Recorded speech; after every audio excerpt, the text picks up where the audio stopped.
How you feeling, Jeff? Not really great, Rick. I managed to get a summer cold.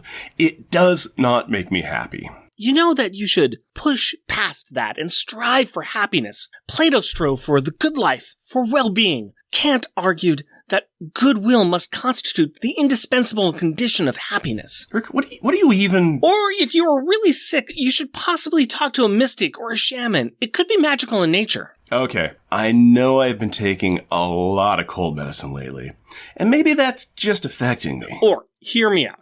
You could use magic space powers to cure you. Yeah, I could do that, Rick. I just give up. Jeff, if I may, I think your co-host has been trying to crash through some of my popular comic book runs prior to this interview, or he is just messing with you. Can I do both?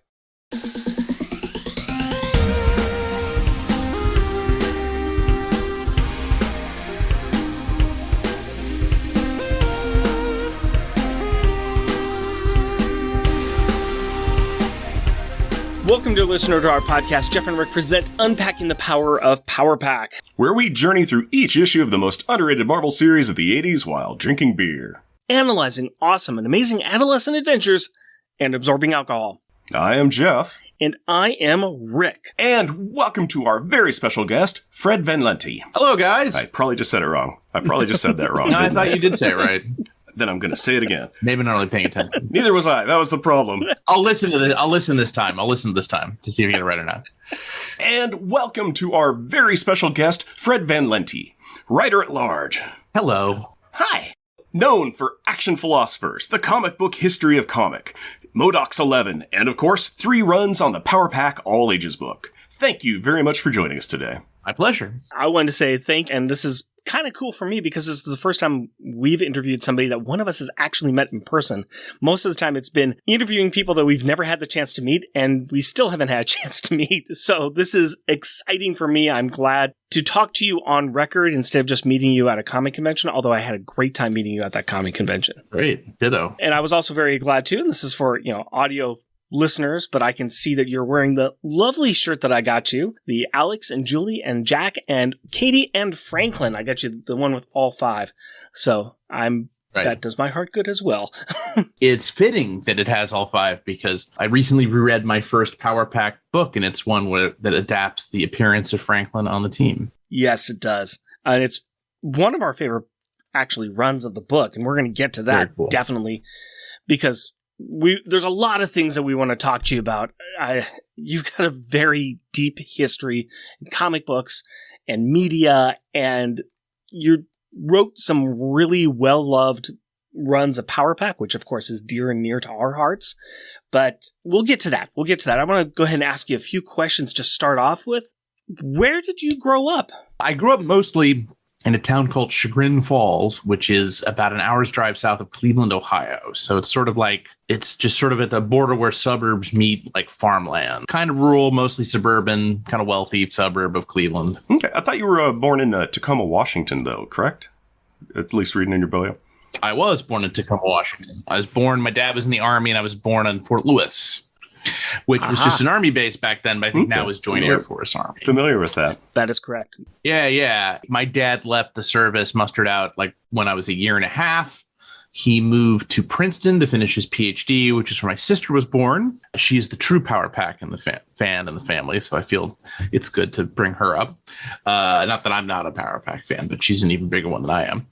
And then he got a job at the Cleveland Clinic about 1980. So I spent 5th grade, I'd think. Yeah, 5th grade to 12th in Cleveland. Okay. So you were Tacoma for a year and a half, something like that then, or? Yes. Okay. Yeah, I was born in Vancouver, so I was a baby, so I sucked at telling time. So it's hard to pin me down on that one. But that's what my mother says. I have no reason to not believe her. So far, you haven't had a reason to mistrust her on some of those things, but... Well, right. Well, not on this stuff, no. Yeah. In general, she's actually a pretty earnest person. So. I mean, we still have to talk about the Easter Bunny and Santa Claus. That's cut deep over time, but... It's funny, I don't ever really remember believing in Santa Claus, but I suppose I might have. There's times for everything for everybody. Yeah, I thought that was interesting for me because I was born in Vancouver, Washington, so I was just down the I-5 pipe from where you were at. So I'm like, oh, that's cool. Sure. What type of media did you consume as a child? I mean, mostly comics. I loved comics. I was obsessed with comics. I made my mom read comics to me until she said enough already. And then I stared at the words until they made sense to me, and then I could read them on myself. And I didn't need you anymore, Mom. I mean, except emotionally. Financially and for all the other support. I can read my experience. Financially, that's true. Do you remember what your first comic was? Driving me around. Yes, it was The Great Comic Book Heroes by Jules Feiffer, which is an anthology of a bunch of Golden Age hero origins like Superman, Captain America, Batman, Hawkman, The Spirit, Human Torch. Classics. In fact, I have my childhood copy back there, but I don't feel like it's kind of wedged, that bookcase behind me. And I don't feel like I drew all over it with crayons. You authenticated it. You made it yours. It's not really for resale value at this moment. It's more of the personal feeling. I mean, I guess, yeah. I don't know. Let's think about this. This is hand colored by Fred Van Lente. I'm sure that could probably go. It is. It's missing a spine, so it's no longer in very good condition. I guess the Fred drawings would be the attractive part, but it's not for sale. So literally priceless. Literally priceless. And hey, Mojo doesn't have a spine. He runs a whole TV network universe. He's doing great. So your comic probably doesn't need a spine either to be successful. I feel like this is the first time the work of Jules Feiffer has been compared to Mojo, but I was wondering where we were going to go. Who's going to take that spineless joke and go somewhere with it, and I think it took the worst turn possible. So bravo on Yay, show of hands. I ruined a thing. I was going to ask though, once you started getting it, once you kicked your mom to the curb and say, I don't need you anymore, and you started to get your own taste in comics and you started going out and buying them, I'm assuming that you were a collector, as we all were. Yes, I was. Yep. What did you focus on, or were you pretty much all over the board? I had kind of two strains. Like, I really loved the Roy Thomas, John Buscema Avengers, which was being reprinted in the early 80s. And I believe, so Marvel, this is back when Marvel had a million different reprint titles. Like, they never let anything go. So Marvel Tales was Spider-Man, of course. Marvel Greatest Stories, I'm pretty sure, was Fantastic Four. I think so. I think Avengers was Marvel Super Action. I believe so. So I really liked Marvel Super Action. So I tried to get an incomplete set of Avengers from 16, which is, of course, when they booted out Iron Man and Thor, and Captain America took over with Wanda and Quicksilver and Hawkeye. Right. All the way up to 200, and I cannot remember why I chose 200 as the last issue. Anyway, I got almost there. And then I sold it when I went in college. But then also the other thing I would do is I love getting things on the ground floor. So I really liked obscure number ones. That's how I got into. I was into Firestorm for some reason. Fury of Firestorm when that started. Batman the Outsiders, Alpha Flight. That is likely how I started buying Power Pack, because I bought Power Pack off the spinner rack in downtown Sugar Falls off the drugstore spinner rack. And that's because they had I just dropped her name. They had the one character from Alpha Flight who was in it for a couple of years. Marina. Yeah. Marina's a favorite character. In fact, when I went on to write Alpha Flight, Marina was my favorite character to write. Well, I also probably got it because there's a very famous storyline in Alpha Flight where the spoiler alert for a comic that came out in 1985, Guardian, their leader, gets killed. Like, they've been hyping that they were going to kill off a character in the 12th issue, and then the ad, I can't remember what was it's this very powerful. It has the character kind of in shadows. Yeah, well, I forget exactly how this plays out, but so it's so in the 11th issue of Alpha Flight, there was an ad showing all the members drawn by John Byrne, who created them. And it's one of them will die. And there's a little mini one underneath it, little ad with an outline of the Power Pack kids saying, coming on, the same month, Power Pack, it's death and life, adults being killed in children's comics living side by side in the same ad page. So likely that is the first time I saw Power Pack or knew of Power Pack. Was before number one even came out, and I must have been I forget, I don't know what year Power Pack number one was, but 86. So I was 14, and I didn't go to the comic book store because I couldn't drive, and that's how you had to get to one where I lived. There was no internet. I didn't know anyone other than me who read comics for another 14-year-old. So it really the only way I would have known about Power Pack. Power Pack was it was a house ad in Alpha Flight. You mentioned DC and Marvel characters. Did you ever go outside of those at all? Did you ever get any of the other indie comics back in the mid 80s? Yeah, sure. When I was got a little bit older and could actually go to the comic book store, because that's the only place you could get them. Elementals was a huge influence on me, and I regret not. I long ago also sold those issues. I had a pretty complete set of that, and that's a sad story where apparently the guy who owns the Elemental rights just bought them at a bankruptcy auction, calls up Jim Lee every year because Jim Lee's a huge Elementals fan, and offers to some ungodly amount of money for him to buy the Elementals rights. And it's always like, Jim Lee is rich, but he's not that rich. Yeah. He's not Elementals rich, apparently. He's not going to fund this guy's grandchildren's college fund. Yeah. So that's kind of too bad that the person's just like, I got it for dirt. Would you give me gold? Yeah, exactly. Yeah. It's something I clearly have no personal interest in, but that's the story anyway. I don't know if it's true. Sounds good. I think I remember I was on the panel with Bill Willingham to come to think of it, who created and drew and wrote the Elementals.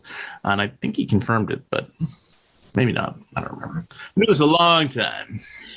Besides comic books, was there anything else that really helped guide you or kind of instilling you this love of fiction and love of writing, I should say?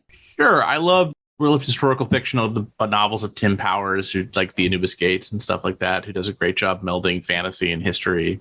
Was really into Stephen King, was really into Piers Anthony very briefly in middle school.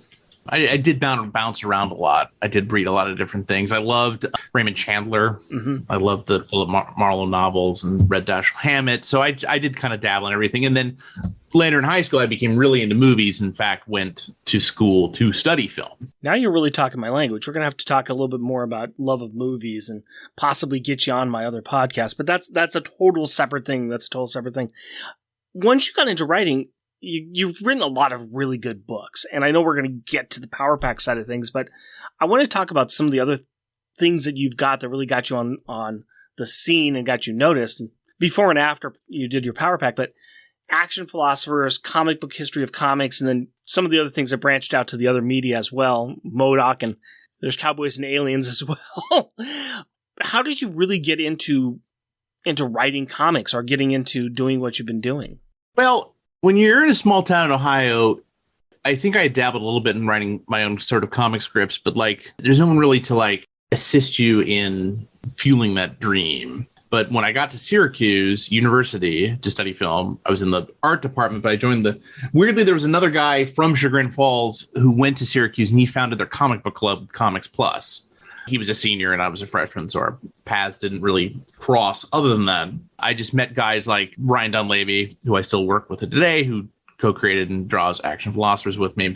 I met him there. And so just writing I also discovered simultaneously discovering these guys who could draw comics and were willing to draw stuff I had written. I also discovered I really intensely disliked making movies, which I was extremely surprised by. Particularly at that age, I didn't really want to deal with. There was too much waiting and setting things up and carrying heavy and I didn't own a car and you have to talk to actors and then you go edit it. It's just a giant pain in the ass. I saw movies as a giant pain in the ass. I enjoy watching them quite a bit. I like it when they make me money. I'm perfectly willing to have movie makers give me money to adapt my into movies, but doing it myself, hard pass. Not interested. I like being in my little room, and this very room you see me in fact, surrounded with my books. I swear to God, I only light the Fred sign up when I'm doing podcasts. One thing it's run by AA batteries. You can't run it that long. It's gonna die out. Yeah.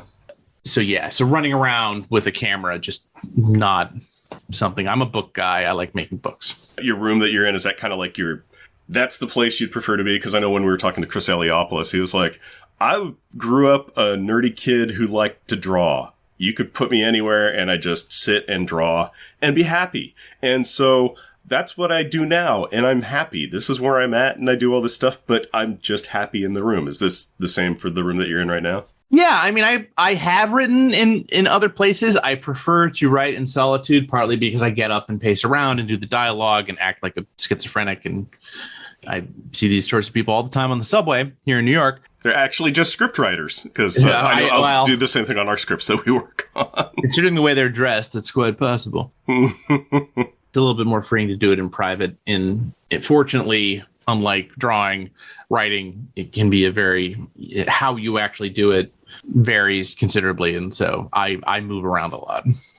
How did you, I think I'm trying to remember your history here, and I just realized I didn't have it in front of me, but I think you really got started off, or you really became my home planet was threatened with a cataclysm, and my parents put me in a small rocket ship. Why did they build a rocket ship big enough for them too? I don't know. They're dead. You only have so much material that you can go with, and size and oxygen. We can't get into it. They said, "Go forth, my son, and make movies," and you said, "Pass." Like, oh, and then the planet blew up. It looks like Action Philosophers was one of your first things that you worked on. Is that correct? Well, it depends on what you mean by first. So there's about a 10-year gap between me graduating college and Action Philosophers #1 coming out. In fact, ironically, my first Marvel comic, which was in the anthology series Amazing Fantasy, came out the same day as Action Philosophers. And because of the alphabet, Action Philosophers #1 and Amazing Fantasy #7 were often racked right next to each other, which was bizarre. Was it fortuitous? And I had broken I don't know how many people looking at those two things, other than if you'd figured out my name was on both covers. I don't know how you would associate them necessarily. I don't know if necessarily buying one helped the other, but I had broken my ankle. And so Ryan had to go to the comic store and send me a photo, which I subsequently lost, of the two of them together, I think, at Jim Hanley's Universe, which was this great comic book store across from the Empire State Building. Yeah, but no, Action Philosophers was sort of one of the first things. I'd done a bunch of stuff that had either been totally ignored or very well reviewed, but otherwise totally ignored. And that stuff was kind of the first stuff that kind of made other people pay attention to me and start hiring me and stuff. Actually identifying you as a name and going, hey, that's somebody that's dependable. That's right. I've read their this, and you can reference them where people will be like, Fred, he did these. Oh, I've read that. I like that. Get him on board. That's right. Nice. Let's get into Power Pack, since that's why you're here, and that's what everybody's been waiting for us to talk about, I hope. Well, Power Pack was one of the first things I did at Marvel, so it follows the chronology. Yeah, how were you approached to work on those books? So I'd done a book with fellow Syracuse alum Steve Ellis. Some of you might have known his books, High Moon. They did Verzuta Online and Only Living Boy. We did a book called The Silencers, which I guess I'll do a plug, is coming back in a hardcover edition from SEX Publishing in July. So by the time hopefully not long after you hear this podcast, you can go get it in the store. It still holds up. I was very pleased with it. That's something you do in 2003. It's a super crime. It's about superpower mob enforcers who go independent when the mafia family they work for gets wiped out. It's very fun. It's very much in the spirit of The Boys, like 15 years before The Boys came out. Nice. Okay. We're ahead of our times. That got me to pitch at Mark Paniccia. Mark really liked The Silencers, and he hired me to do this Amazing Fantasy strip. Mark, at the time I pitched The Silencers, was working for a company some of you may remember called Tokyo Pop. Yeah. Which was this very successful, at least for a time, American publisher of manga. And so manga was exploding back then. This is 2004. And, Mark, I think, was partly brought into Marvel to go for that youth market. So Mark's office had some weird things, like I guess no one else wanted the Hulk. So he had the Hulk, and he had Amazing Fantasy, but he also had all of the entire kids line. And he had me, and he had some random people who were doing stuff for him. And I wanted to revive Supervillain Team Up, which morphed into MODOK's 11, this book that you'd mentioned, partly because they wouldn't give me Dr. Doom and Sabretooth. So I was like, they would only let me have MODOK, was the only person on the list they would actually let me have Supervillain Team Up. So I was like, fine, this book is now about MODOK and a bunch of loser supervillains pulling a heist, which it turned out was the nicest thing they could do for me. Coming onto the office as part of that book was a guy named Nick Cosby, and he and I hit it off very well. We're still very close friends, and he was overseeing the kids line for Mark, and that included Mark Sumerak and Eliopoulos doing the Franklin Richards and Herbie series, right, which is super fun, and then the Power Pack miniseries. And for whatever reason, he liked my work, and so I got the Fantastic Four. So it was like, it was Power Pack meets Spider-Man, Power Pack meets the Avengers or whatever. And so I got Power Pack meets Fantastic Four, which is terrific because I love the Fantastic Four. And then you went up from that and were able to stretch out to 2 more miniseries with them.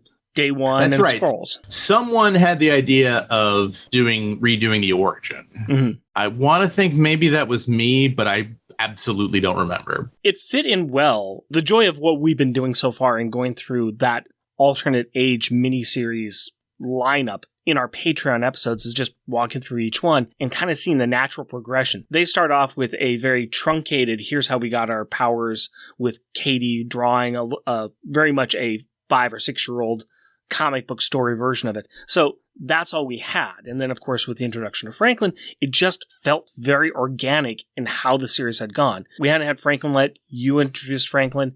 Day One came about. It worked very, very well, and it was a very effective book. That's great. Yeah, I was very proud of the book. I had dinner at Walt and Louise Simons' house. Jealous. Years afterwards, and I gave Louise a copy of Power Pack, and Nate and I made sure it said based on a story by Louise Simonson and June Brigman. I later got to work with June on my Hercules book, which was even more super awesome, and I got to gush all over her, which was great. Not literally, but yeah, I gave it to Louise, and she was like, "Oh, thanks." She was not. She was like, they could have hired me for that. I could tell it was the cogs going through her freelancer writer's brain, which is why they hired me for that. You little. Who's this guy? They were both wonderful, wonderful people. I think that they also, though, when it comes to Power Pack, kind of have this is how I set up my toy house with them. And it's kind of like, yeah, okay, other people do stuff and they're not overly paying attention to it because they're like, yeah, they're still kind of our kids and other people do stuff with them. But when I get my kids back, they're the kids that I know. And the other thing that sort of separates this miniseries from what June and Wheezy were doing is just how genius Gurihiro are. Yeah. I mean, they're just they are super geniuses, and I'm happy. They just did a Kickstarter for a unicorn project that's based on old Osamu Tezuka manga that just ended, and they raised like $200,000. I believe it probably in an instant because their stuff is beautiful. Yeah, I can't remember the last names. Their first names are Kitano and Suzano. They are, for those of you who don't know, they are a duo of wonderful Japanese ladies. I got to meet them in person at New York Comic Con, and I want to say 2007, and we gushed over each other. And that maybe be a little literal because they don't speak English and I don't speak Japanese. So we just kind of like held hands and jumped up and down, like and squealed, me louder than them. It was a beautiful moment, though. Yeah, and I got them to sign my Power Pack Fantastic Four, which was pretty nice. Fantastic.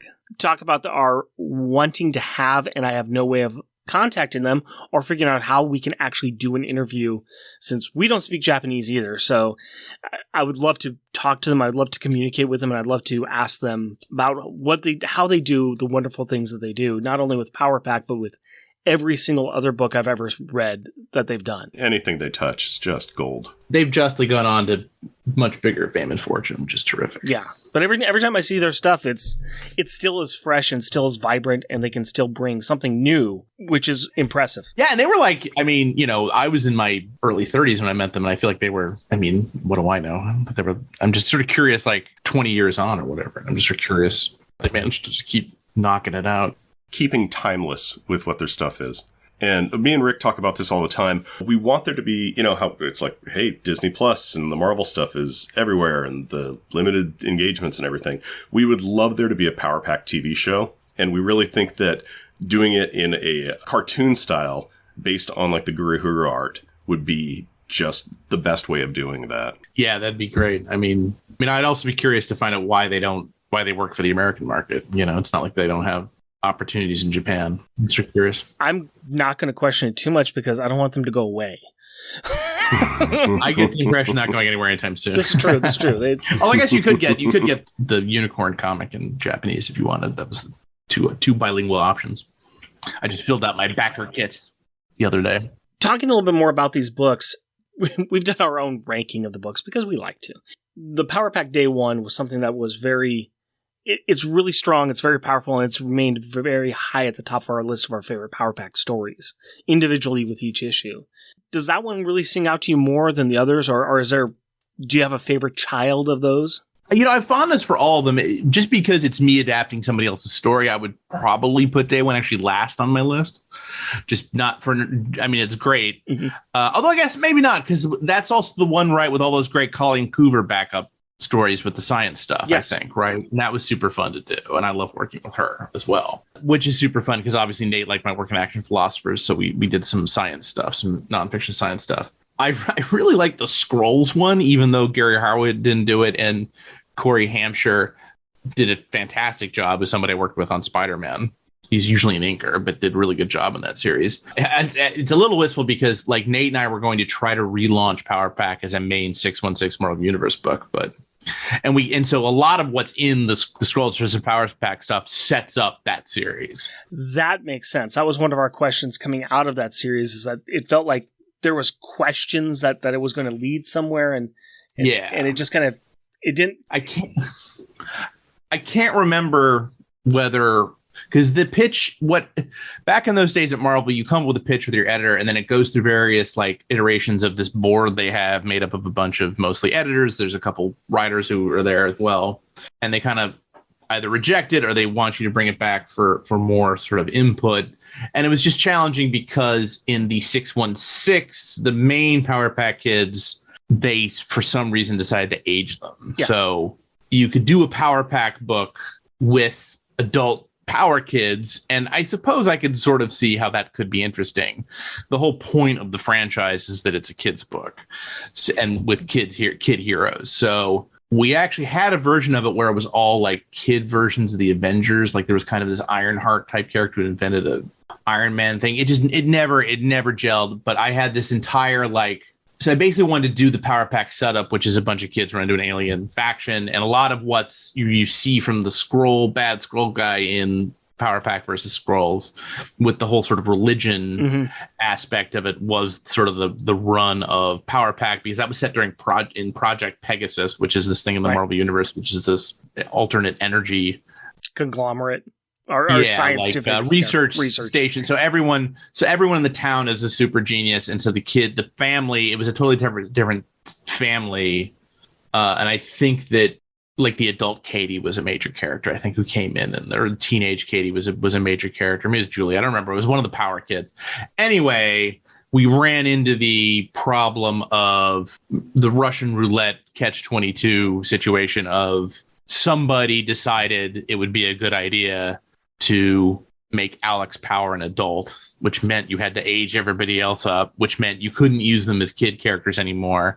But then you leave yourself open to questions of, why is it called Power Pack? Because the family's last name is different, And I'm like, well, power is another meaning. So that's sort of where you end up with these middle tier. That's the challenge of these middle tier franchises. And God knows I've worked on enough of them, like Alpha Flight being another good example, where the continuity's moved the point where you can't sort of do the purest point. You have to tweak in order to make everything fit in with continuity and make it matter. You end up altering the concept so far that I think the diehard fans are like, why do I care about this? This isn't what I signed up for.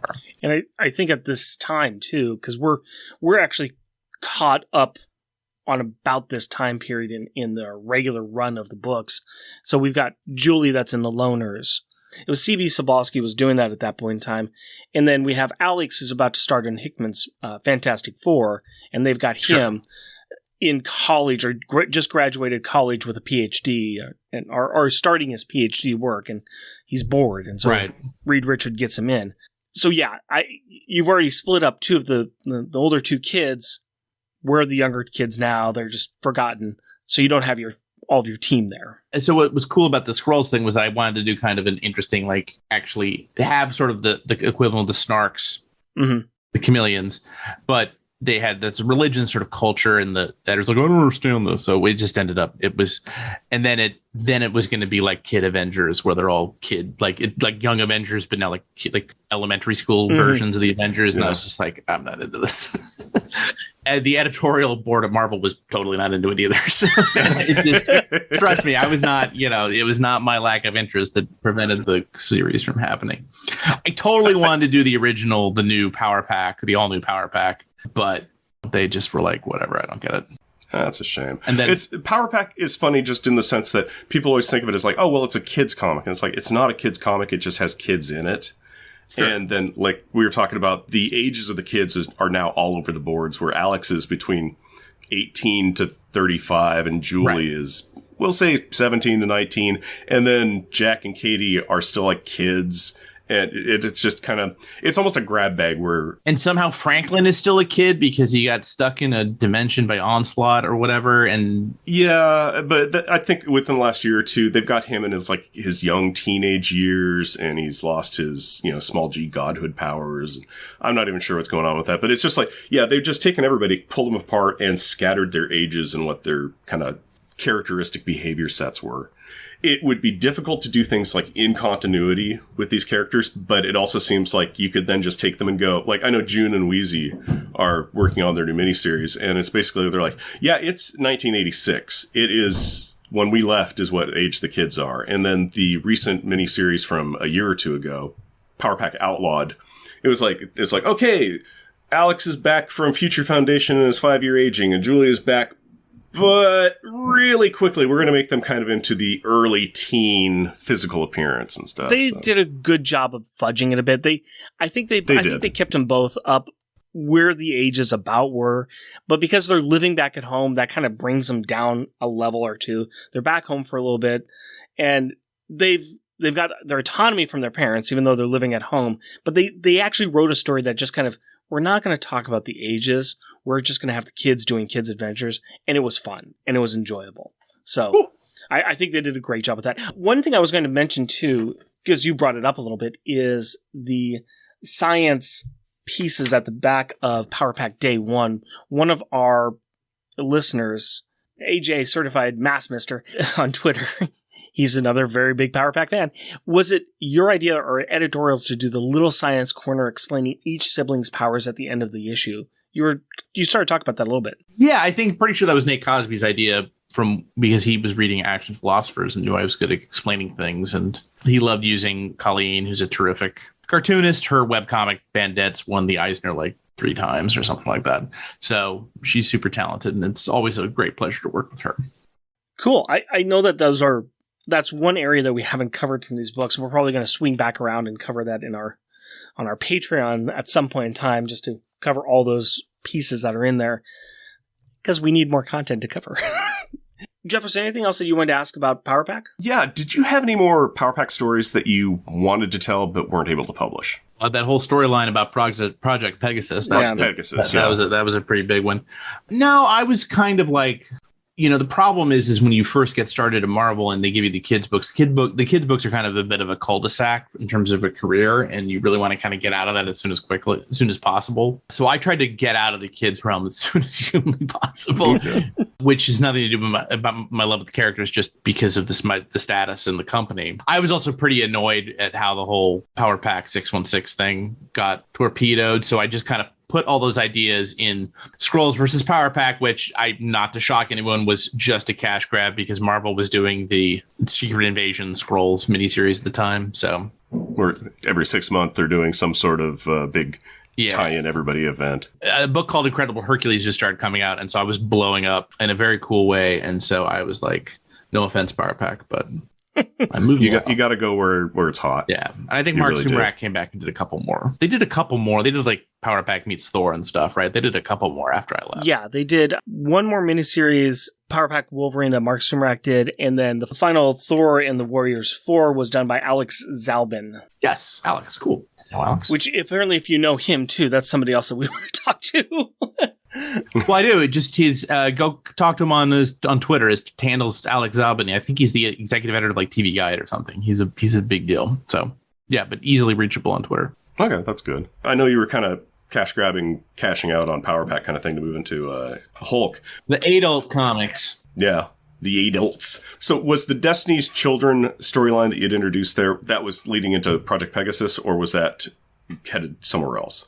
No, that was definitely a setup for Project Pegasus. Except at that point, I think it was dead, and I was just kind of trying to blackmail Marvel into doing it, but they were like, whatever. Okay, because you did a great job of adding things to like the mythos where it was like, hey, and here's a branching off point for another story thing, and here's something else that could be branched off into. And I always appreciated that. And, you know, the setup for Skrulls versus Power Pack was literally in the title. Like, that's all I got. So it's like, they fight aliens. Well, came with all this alien mythology for this other pitch that doesn't seem like it's going to happen. And even if it does, I can just put it in this alternate kids universe, so it's not in continuity. And I'm lazy, and I don't want to come up with a whole new alien plot line. So I'm just going to take that and stick it into this. We'll start getting into some other questions that we've got from our listeners. But first of all, we want to have my daughter, Carrie, ask you some questions. She's been following along with our reading of all of the Power Pack books, including, and especially these ones, because these are fantastic. So I'm going to introduce you to Carrie and have her ask you some questions she's prepared. Awesome sauce. Hi. Hey, Carrie, how you doing? Good to meet you. Nice to meet you, too. First of all, are you proud of your work? Yes. That's good, because it's really good. Well, that's sweet of you to say. Thank you. Do you have a favorite comic that you worked on? If so, which one? That's a really good question. I definitely think all the Power Packs are definitely, I'm proud of. The kids book I stuck with the longest with Marvel that I'm very proud of is a book called Wolverine First Class that you should definitely check out, Carrie. Maybe when you're a couple years older, but I think it's probably fine for you now. It's about Wolverine and Kitty Pryde getting into stupid adventures. Okay. And I hated Wolverine until I started writing it, and then I loved him. So, that's fair. What or who inspired you? just a lot of the comics I read as a kid, really inspired by a guy by the name of Grant Morrison, who's a writer who very smart and gets a lot of great references into his books and has a terrific imagination. Ditto for Jack Kirby, who's a great writer artist who created most of the Marvel Universe. This guy, Tim Powers, who I mentioned earlier in a podcast, who wrote these fantasy novels set during Earth's history that I really enjoy. Okay. Cool. When did you decide you were going to be a writer? I think literally about your age. Okay. You are 11? Oh, wow. Okay. I'm glad you said it first. I was going to be way off. I'm bad with ages. It has nothing to do with you. It's totally me.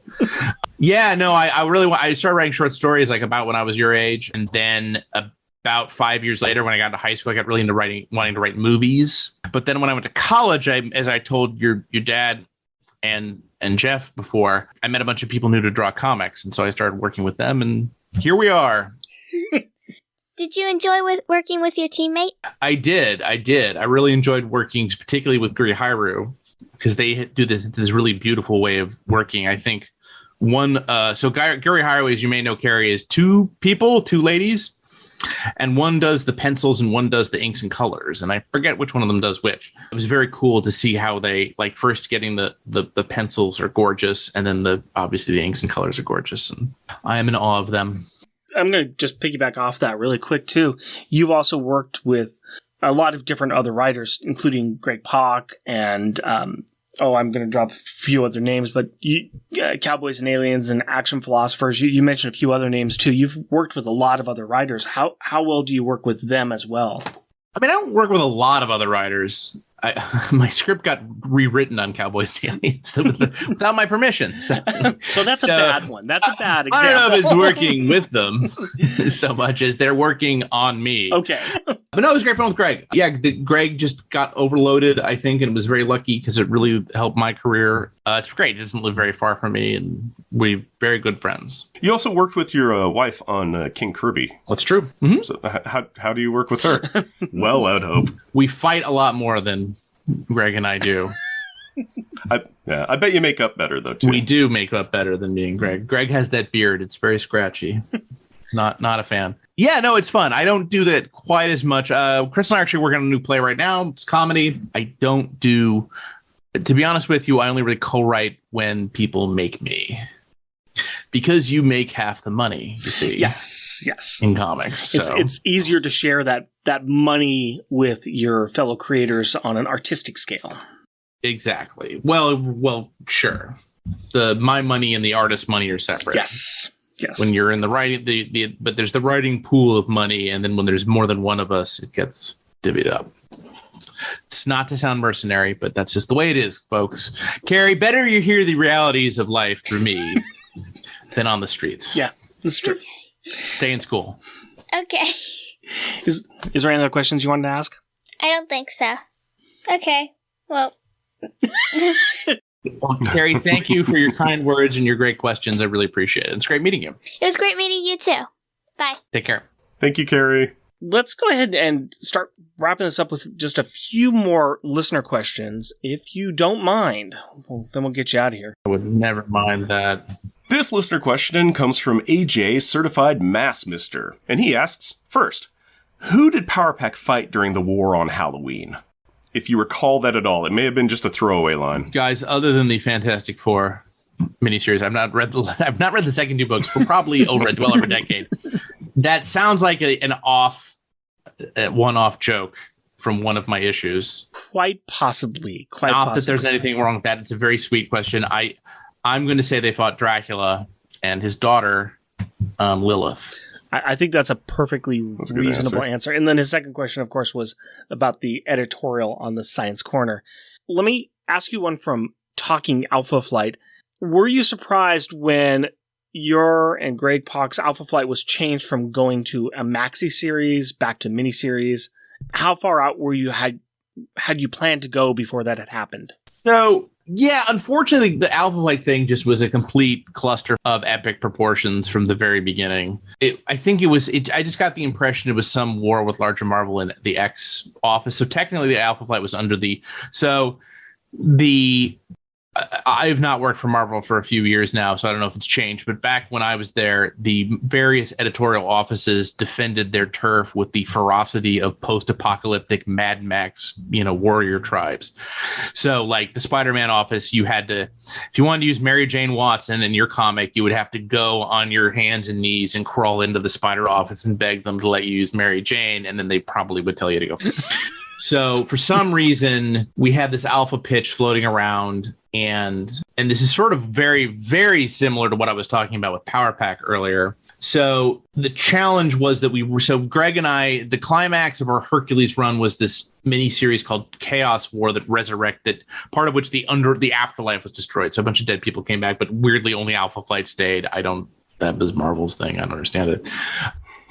But ironically, I had a whole storyline that involved people like Puck, which we couldn't use because he was in Wolverine, and Madison Jeffries, aka Box, who we couldn't use because the X office he was the one guy in Alpha Flight they wouldn't give us. At that point in time, I think he was in the X-Men Science Club or something like that. Yeah. I mean, X-Men has 300 characters, and we can't get an Alpha Flight character. Right.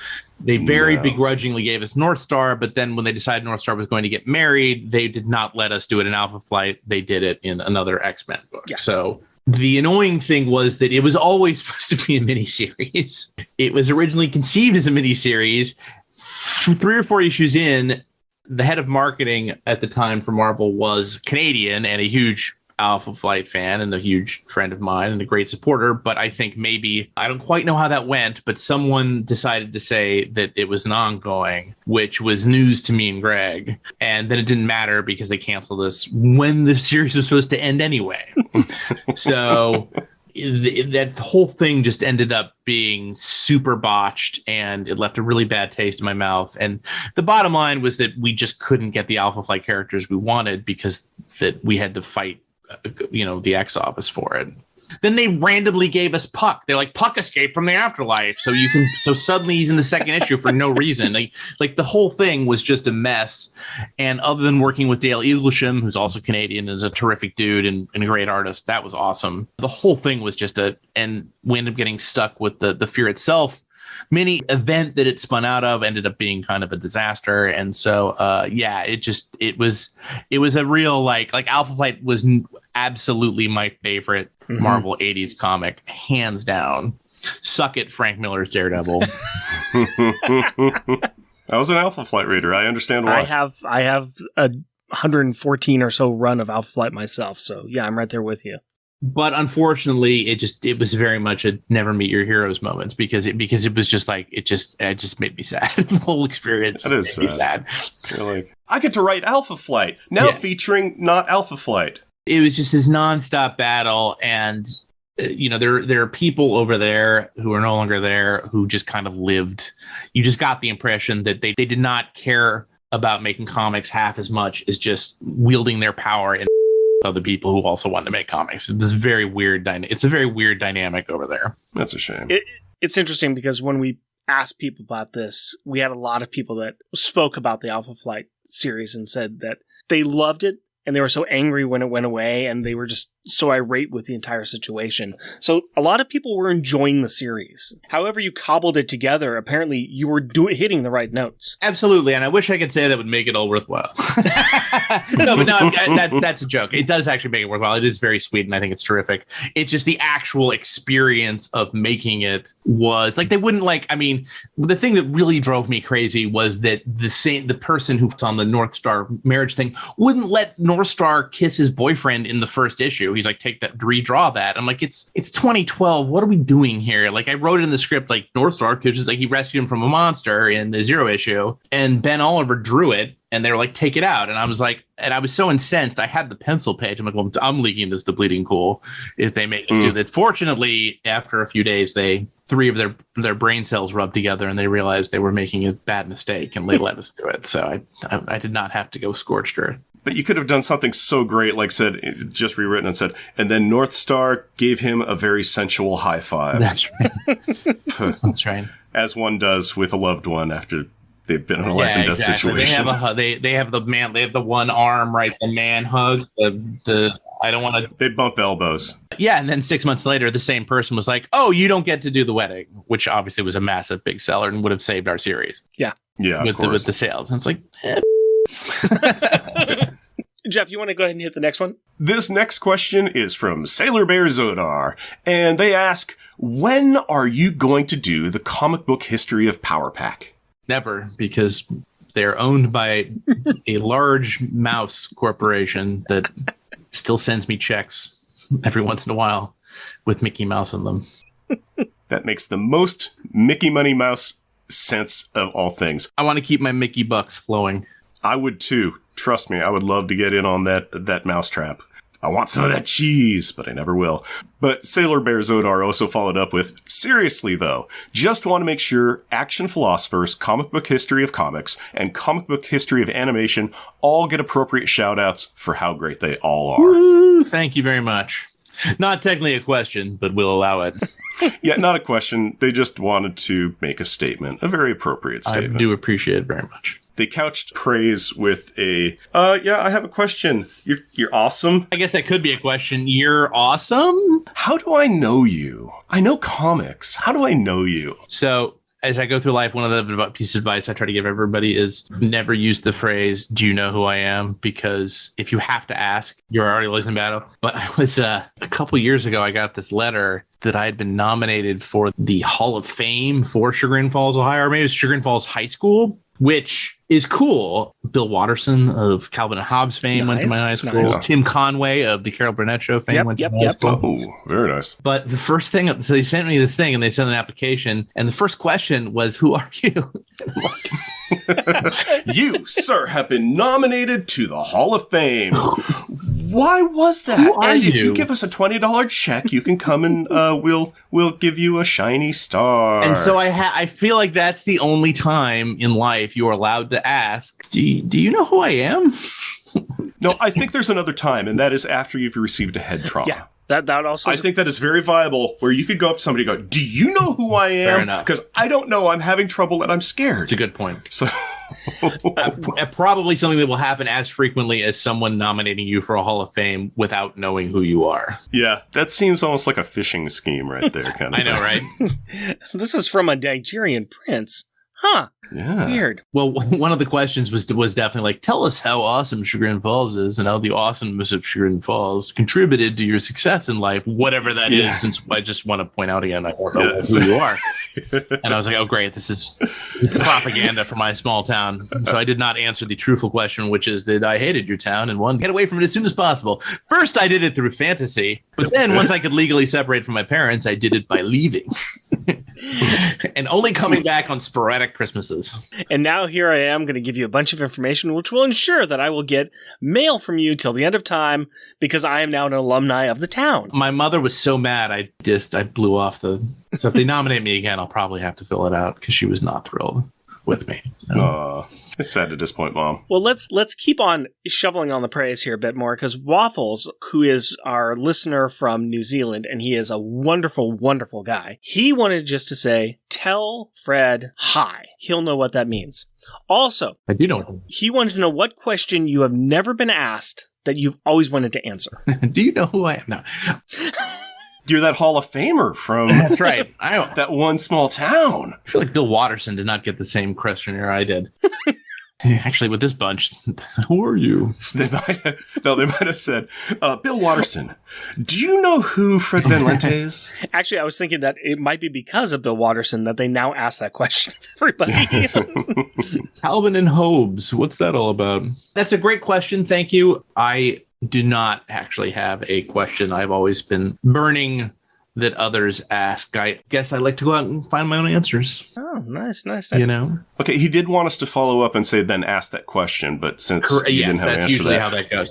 I will say, actually, that is not the first time I've been asked that question in an interview. So let me go ahead and make up a random, just sure, out of the blue question. If you were to have one character from comic books drawn by Fred Hembeck personalized to you, what would it be? You know, just because I like Fred Hembeck so much, it'd have to be Brother Voodoo, because I love it when he draws Brother Voodoo. So I would want my own hand-drawn original Fred Hembeck Brother Voodoo. And I love Brother Voodoo, so. I am pretty sure. I don't know. I'm going to take a guess. You've never been asked that question before. There you go. But I did not want you to ask it, which was the point of the earlier question. That's true. But it seems like you are a Fred Hembeck fan. So I think maybe inside you might, you didn't know it, but now I'm really stretching. Jeff, get me out of here.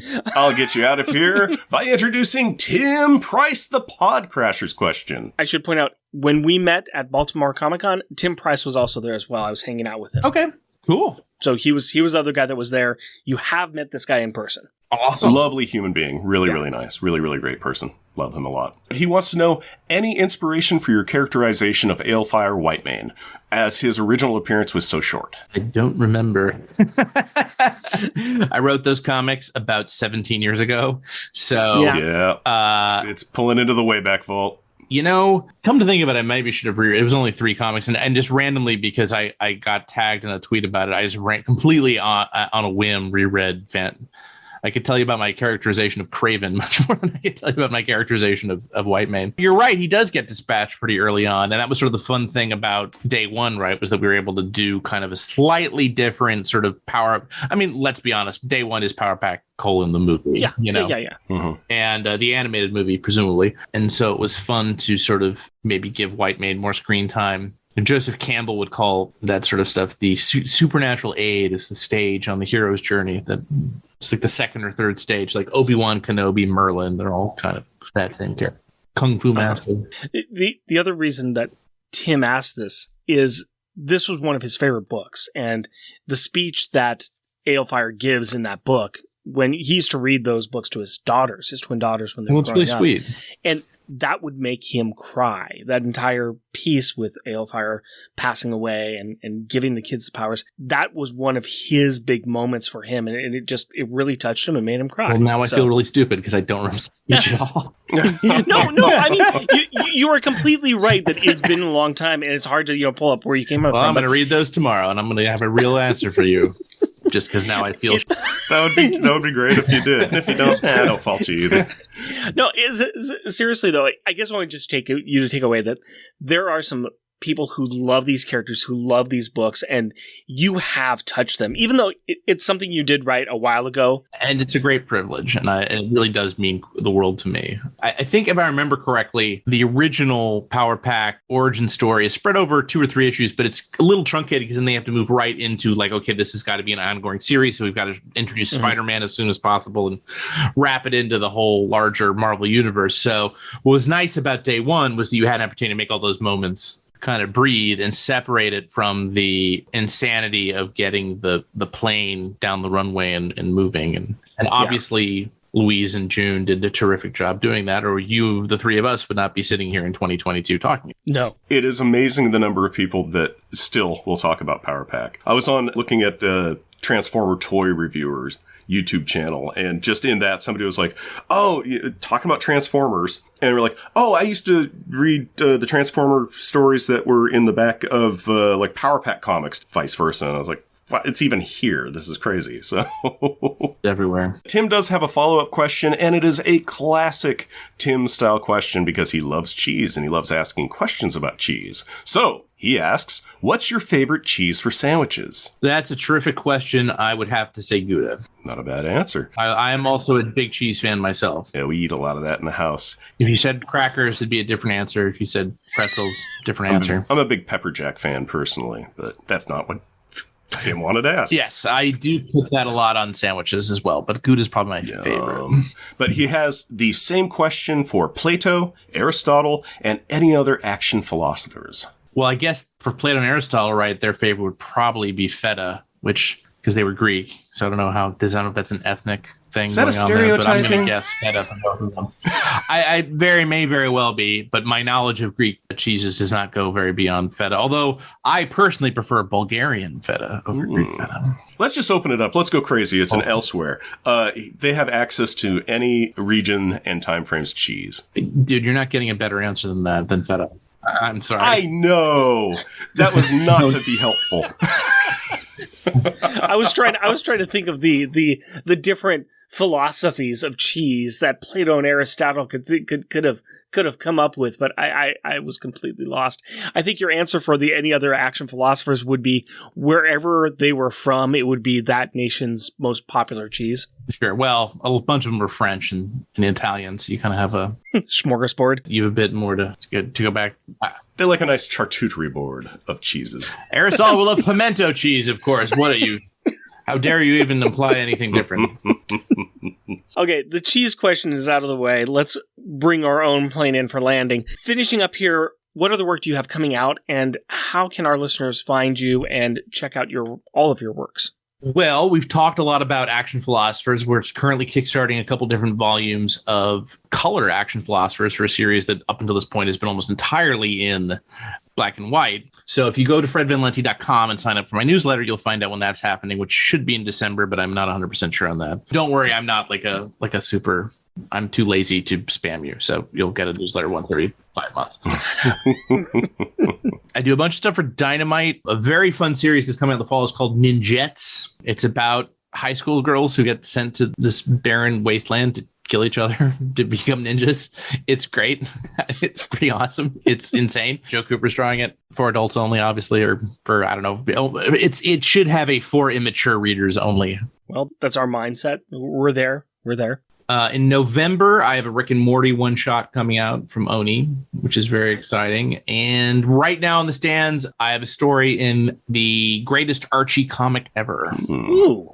Done a couple Archie. I'm also a big Archie fan. It's been real. Archie's great. Yeah. It's been a real bucket list item to sort of cross that off. I think I heard the guys on War Rocket Ajax talking about that, if I remember correctly. It's quite possible. Those guys been on that show many times. Oh. Good guys. I like it when my media crosses like that.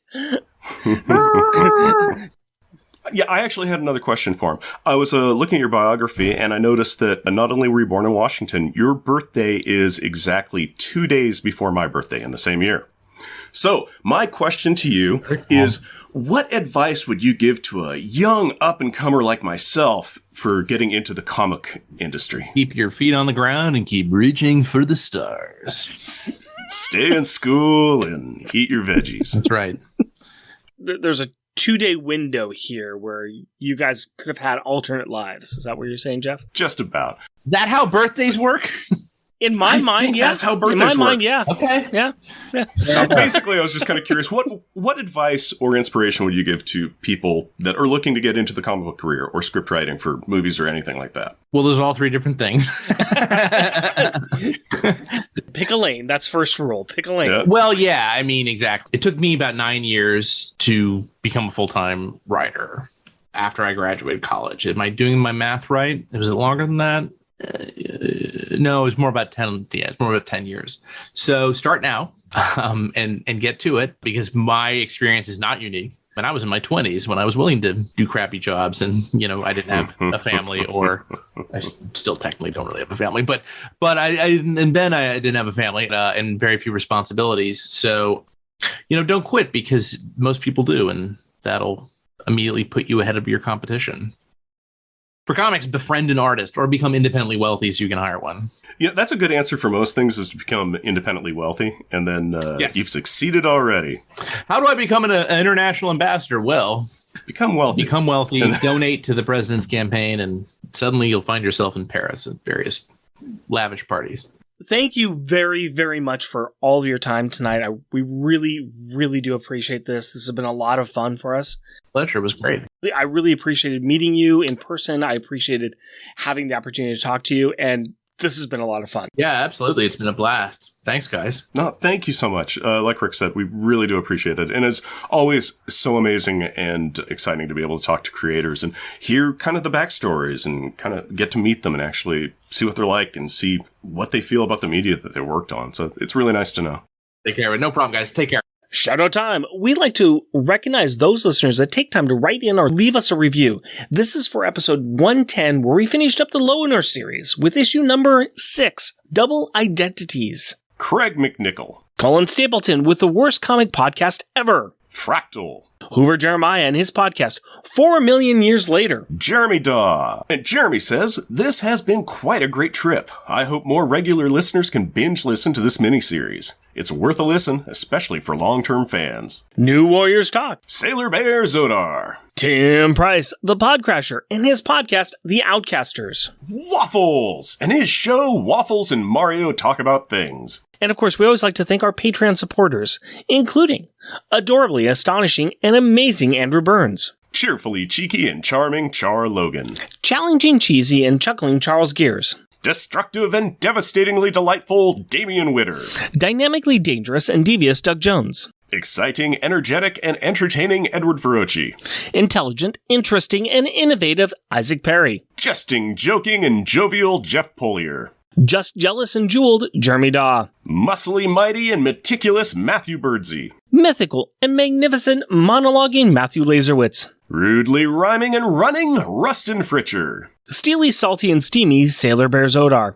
Sad and sickeningly silly Shag Matthews. Strange and stirringly steady Stephen Gray. Tyrannically terrifying and tame Tim Price. Technically terrific and triumphant Todd Enoch. Way wordy and wobbly Waffles. Weird and wonderfully wacky Wind. And a final thank you to our wonderful guest, Fred Van Lente. It was really wonderful having him on, and it was just very, very cool that he was here. I'm a big fan. I'm super appreciative, too, that he was here. It was great. Thank you so much. And just as a programming note, I want to say that our next issue that we are going to be covering is the first of 2 Darkhawk issues, War of Kings, Darkhawk #1. Are you ready, Jeff? No. To be quite honest, I'm not. Darkhawk, I'm going to have to say his name a whole bunch, and I'd probably not try and trip over it where I call him a Dark Hork or something. It's going to be very hard for me. Just a spoiler warning. Going to be very hard. I can't wait to do that editing. But for now, we are Jeff and Rick Present, and we record and self-produce our podcast in Portland, Oregon. If you would like to talk with us, you can do so through Twitter at Jeff and Rick Present, our Facebook page, Jeff and Rick Present, our email address, Jeff and Rick Present, all one word, at gmail.com, or at our website, jeffandrickpresent.wordpress.com. Also, we got a YouTube site at Jeff and Rick Present. We are also a proud supporter of the Hero Initiative, and we will be donating 10% of our Patreon donations to this great cause. We encourage everyone to give what they can to this worthwhile organization that helps the creators who provide us with such great content. Go to heroinitiative.org to find out more. Please rate and review us wherever you can find us. This helps other people find us as well. And as always, we want to thank the powerful people in our packs. My wife Cindy and our daughter Carrie. My fiancée Hillary and our daughter Aurora. We love you. Until next time. Costumes off. Our theme music is 80s Action by Kevin MacLeod at Incompetech.com and is licensed under Creative Commons by Attribution 4.0 license. Don't forget your unicorn horn. Oh, she never does. She never does. She's like, that's why you need to get the Guri Haru. Kickstarter book. Yeah, I need to get it just for the unicorn. She's got better headphones than we do.